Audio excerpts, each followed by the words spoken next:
Duhet me u zgju se është Prime dhe duhet flasim për fenomenin që është krijuar në rrjet nga e madhja Mimoza Ahmeti. Po pse është bërë Mimoza kaq shumë virale si asnjë personazh në asnjë format tjetër? Duhet kuptuar një herë mirë që publiku nuk do këto vipat fasad që kanë një lloj meraku se si do dalin jashtë, por duan një tip që është i rrallë, por sa mirë që kemi Moza, që është kthyer jo vetëm në personazhin dhe në fermerin e pëlqyer të audiencës, por bën edhe ironi të bukura, por edhe kunja me lezet, jep deklarata, tregon histori, në vetëm 3 ditë ajo është kthyer në kryefjalë, janë me miliona shikime të qindra episodeve, fragmenteve, që ajo ka me personazhet aty, duke u kthyer pa diskutim në një rritje galopante si asnjë figurë publike në asnjë format tjetër. Por fillimisht dua të ndaj një lajm ekskluziv me ju. U fol si kur jetesa e Mozës në ferm ka një datë skadence, pra që data e skadencës është 15-16 prilli, kjo si pasojë një angazhimi që ajo ka në Paris, por jo, duke kontaktuar në mënyrë të drejtë për drejtë me Arbana Osmanin, përgjigjja saj është që Moza do dalin nga ferma kur ta vendos publiku. E nëse do të marrim parasysh publikun, Moza është fituese. Edhe pse jemi ende në 3 ditët e para të ferma VIP, sigurisht që vëmendja maksimale ka shkuar tek një audiencë që nuk e njinte Mozën, nuk e dinte kush është ky personazh, nuk e njinte karizmin e saj, nuk e njinte sa ironike e bukur që është, sa shpirt të lirë që ka, sa pak komplekse, dhe kjo është një fitore e madhe për Mozën, që ka shkuar tek diaspora, tek një brezëri që nuk e ka njohur, tek çdo grup mosh, tek çdo individ që sot e ke pa diskutim, që mban mend një episod të Mozës që ka bërë në këto 3 ditë në ferma VIP, që nga ana tjetër është ndëruar në një format që mund të bëjë konkurrencë. Por nuk besoj që vlen për të bërë një lloj paralelizmi me formatin tjetër Big Brother, se janë 2 tipologji programi të ndryshme dhe nuk ka pse ta ushqim tek publiku këtë lloj ndasie apo dhe këtë lloj analize. Por sidoqoftë edhe brenda fermës ka nisur ato debatet e para,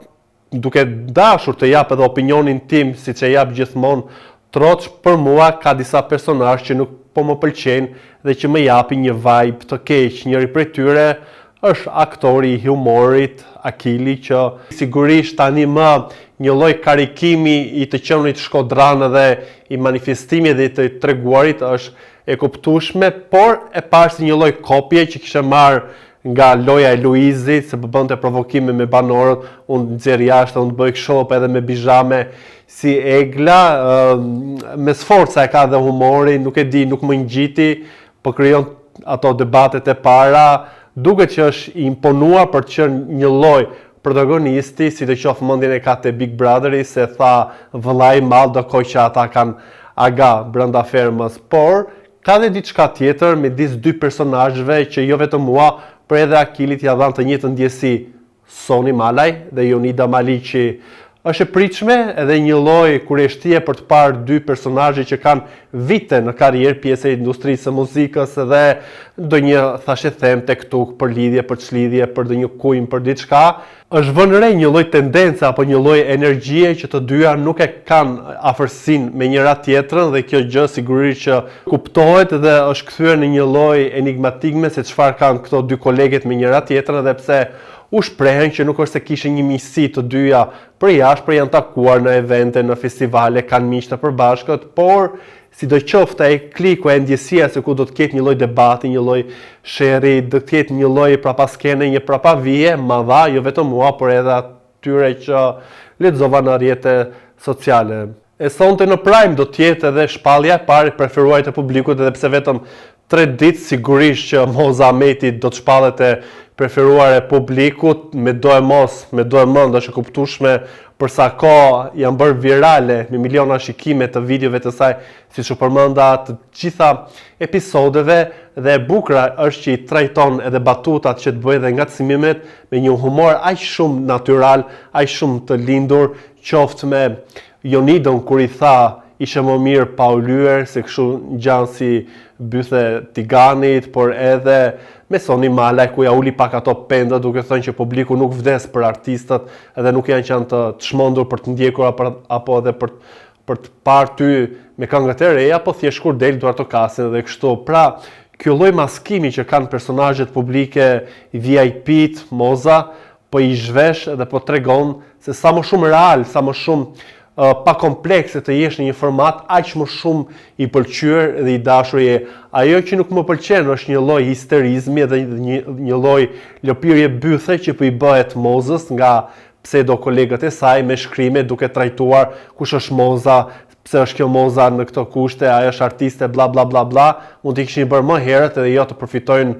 nga vëmendja maksimale që ka Moza Ahmeti në shtëpinë e fermës, në fermë, edhe të bën këto lloj moralizmi, nuk janë të bukura, nuk janë të nevojshme, janë të bajatshme, publiku